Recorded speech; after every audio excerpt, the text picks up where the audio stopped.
Hey guys, John Rettinger here with a review for you of the Blackberry Curve 8900 for T-Mobile.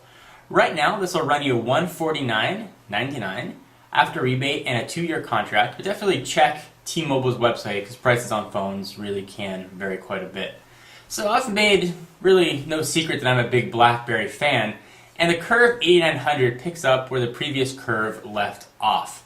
It does have a lot of cues from other Blackberry devices, and I'll show you those in just a minute.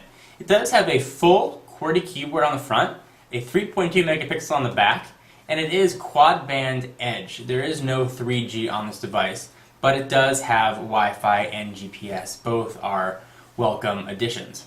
So first let's start with the keyboard. The keyboard is your very typical Curve keyboard, and I'll zoom in a little bit so you guys can see exactly what it looks like. See my big mug right there? It's a very nice, easy to use keyboard with a very decent amount of tactile feedback. It feels just like the old Curve keyboard, but even a little clickier, if that makes sense. So when you type, you really do know that you're hitting a number, you're hitting a letter. You're really not wondering left what you're hitting. You really have a sense of what exactly that is. And the keys are spaced apart, so there's not that much overlapping. The keys are small and it will take some getting used to, but once you do, you should be typing away with really little difficulty. This is a different keyboard than the keyboard that's found on the Bold. Those don't have any spaces between them. These kind of have the chiclet feel that the last Curve has, and I'm a big fan of it. I love the keyboards on the Blackberry. So this takes some cues from the Blackberry Bold and uses the new operating system. All the graphics have been updated. It's got the new HTML-capable browser, which is quite nice, and we'll talk about all that in just a minute. I wanted to zoom in there so you guys can see the operating system. Overall, the operating system was very fast, it was snappy, it was quick. It's very typical Blackberry. It's solid and it just works. One of the things that I really like about the Blackberry operating system is that it really doesn't crash or freeze that often. And whenever it does, as infrequent as that might be, simply pulling the battery and putting it back in, because this does have a removable battery, fixes the problem and it really never comes back. I think the operating system is very solid. And with this, of course, you get Blackberry's really, I think, industry-leading push email service. So that is very nice. It has a really nice build quality to it as well. It's got this metal backing that really makes it feel solid in the hand. The last Curve, at least to me, felt a little bit cheap, and this feels very, very solid and secure, and really has a nice build quality to it. It does have some rubber on the side and the edges to make you, when you hold it, you don't feel like you're going to drop it, which is nice. Although, if you do drop it, you're really going to end up in a world of trouble, because I've seen these fall. If they fall just in the right place, like most phones, you're going to end up with a cracked screen or, even worse, a broken device. These things are not meant, any phone really is not meant to be dropped, so I definitely recommend investing in a case. It does have a built-in MP3 player and video player, which aren't the best, but they are good for a Blackberry. And if you want to take advantage of either of those, you can use the 3.5mm headset jack. So, things I do like about this device: build quality. Blackberry's finally updated the browser. Although it's still, you're not going to get a browser experience like you get on the Blackberry Storm. You're not going to get an experience like you get on the iPhone or the G1. But if you are a Blackberry loyalist, you are going to get probably one of the best Blackberry browsers that is out, second only to the Storm. So one other nice thing that Blackberry and RIM in particular did with this device is they took some more cues from the Storm. They added 2 buttons on top here, on the very top of the device.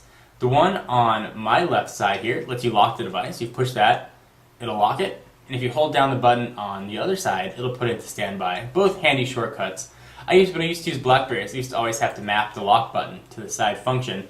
That's always what that was for me, but now I can use that for something else. Camera, or any other function that I like. I also do like the trackball in the middle. I think it really is a nice way to navigate, and I'm happy that Blackberry switched from the scroll wheel to the trackball. So, some of the negatives about the device. This actually has some of the weaker signal strength that I've seen on any of the phones I've tested, and as you guys know, I do test quite a bit. I don't know if it's the radio in here or the fact that it has a metal back is blocking it from transmitting, but my edge signal has not been very strong, and this may vary by location to location. But compare this with other T-Mobile phones, particularly T-Mobile 3G phones, my 3G signal is much higher evidently than my edge, so I'm really only down to 1 bar anywhere I go, and really anywhere I've been, I very rarely seen this go all the way up to full bars, and I know that I do have full edge service around where I'm at. So the reception here is not always the best. Although once you do have reception, call quality was very good. There really wasn't any white noise on my end or the caller's other end. Something to keep in mind. Wi-Fi works great. GPS worked as advertised on most BlackBerry devices. You can use it on Google Maps or any other mapping service that's compatible with BlackBerry. It's not locked down, which is quite nice.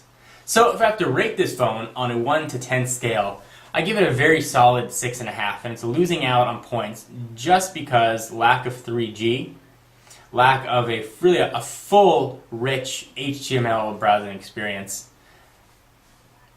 are the reasons that it doesn't get a much higher score like I've given to other devices. But if you do like BlackBerry and you don't need 3G and you just want something for great email and a decent web browsing to make good calls, this is a very, very solid option, and I can certainly recommend it if you fall into that demographic. Anyway, this is John Rettinger with a review for you of the BlackBerry Curve 8900. For exclusive content, be sure to follow me on Twitter, twitter.com/John4Lakers. And I'll see you guys in the next video. Bye-bye.